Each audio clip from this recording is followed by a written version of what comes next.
বন্ধুরা, আজকে আমি আপনাদের আমার ড্রাগনের বাগানটি দেখাবো।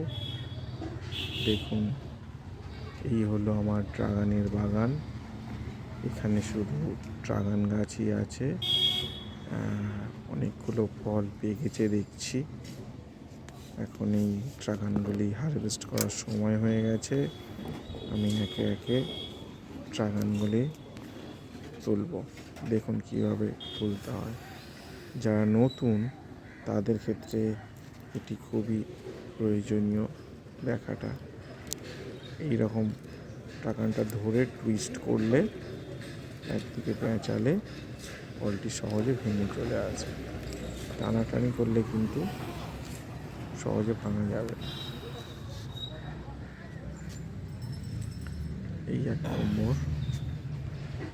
একটা জিনিস লক্ষ্য করার বিষয় আছে যে ডাল দুটি ঝুলে গেছে, যে ডালগুলো, তাতেই কিন্তু ড্রাগন ফলগুলো বেশি ফলছে। দেখুন, এই দুটো ডাল ঝুলে আছে ঢাল ছাড়ের দিকে, দুটো ডগাতেই দুটো ফল হয়েছে।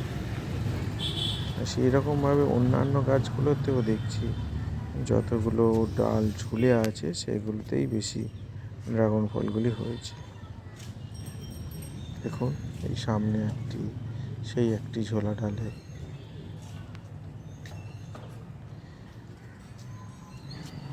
একটি ঝোলা ডালের ড্রাগন। মূলত ড্রাগন গাছের ডাল ডগাগুলো ঝুললেই তবে ফলগুলি ভালো হয় এবং সাইজেও বড় হয় দেখেছি। এই একটি যেমন গাছের গা থেকে হয়েছে, একটা আলাদা ধরনের জিনিস। গাছের গা থেকে এই প্রথম দেখলাম আমি, এর আগে পর্যন্ত সব ডগাতেই হয়েছে। তাহলে বন্ধুরা, কেমন লাগলো আমার ড্রাগনের বাগান আর এই ফলগুলি দেখতে কেমন লাগলো নিশ্চয়ই কমেন্ট করে জানিও। Bye bye.